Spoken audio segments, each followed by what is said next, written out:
Magandang umaga mga kahuan, narito na ang ulat sa panahon today. Narito ang ating weather update para sa araw ng Huwebes, April 9, 2026.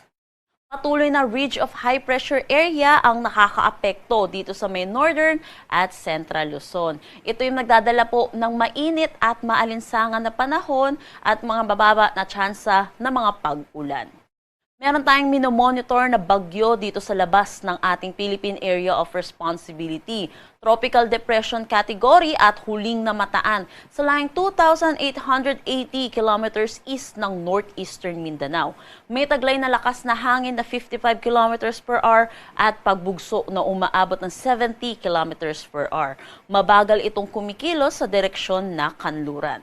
Para naman sa ating forecast track, posible itong pumasok ng ating PAR next week at hindi mababa naman po yung tsansa ng landfall scenario para dito sa bagyong ito. Pagpasok po niya ng PAR, ito ipapangalanan po nating Kaloy at sa kanyang direksyon, posible itong kumilos pahilaga kaya hindi din po talaga natin nakikita ang landfall scenario. Pero sa ngayon po, mataas pa po ang uncertainty dito sa track na itong bagyo pong ito. Posible din po ito mag-reach ng typhoon category kaya hindi rin natin inaalis ang posibilidad ng intensification into a super typhoon category. So ugaliin po natin tumutok sa updates ng Pag-asa, lalong-lalo na po dito sa ating binabantayan na bagyo. Para sa magiging panahon natin ngayong araw dito sa Luzon, inaasahan po natin buong Luzon ay makakaranas ng mainit at maalinsangan na panahon. Asahan din po natin mababa ang tsansa ng mga pag-ulan lalo na dito sa may northern at central Luzon. Dito naman sa Metro Manila at nalalabing bahagi ng Luzon, posible ang mga isolated rain showers o kaya mga panandaliang buhos ng pag-ulan lalo na sa hapon at sa gabi dulot ng mga localized thunderstorm.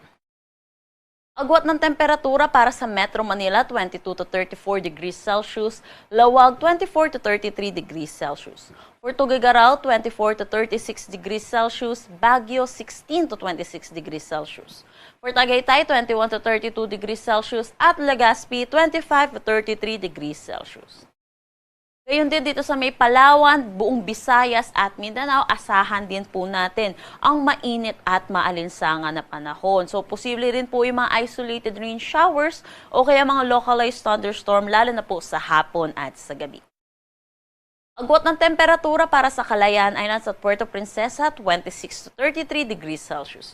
For Iloilo, 25 to 32 degrees Celsius. Cebu, 27 to 32 degrees Celsius. For Tacloban at Cagayan de Oro, 25 to 31 degrees Celsius. Zamboanga, 24 to 33 degrees Celsius. At Davao, 26 to 36 degrees Celsius. Para naman sa ating heat index kahapon, nakapagtala po tayo no 44 degrees Celsius dito sa may Catarman, Northern Samar. Sinundan ito sa Dumangas, Iloilo at Cotabato City, Maguindanao with 42 degrees Celsius. Dito sa Metro Manila, 36 to 37 degrees Celsius. Para naman sa ating forecast ng heat index ngayong araw, posibleng pinakamataas po nating maitala ay 42 degrees Celsius. Dito pa rin ito sa may Dumangas, Iloilo at Cotabato City, Maguindanao. Dito naman sa Metro Manila ay 37 to 38 degrees Celsius. So pinapaalalahanan po natin mga kababayan po natin na mag-ingat po dahil itong init po ay may risk po sa ating kalusugan. Iwasan po natin lumabas ng tanghali hanggang hapon. Kung hindi po natin maiiwasan ay magsuot po tayo ng light colored shirts, magdala po tayo ng pananggalang sa init katulad na ng payong at uminom po tayo ng maraming tubig. Wala naman tayong nakataas na anumang gale warning sa anumang seaboards ng ating bansa.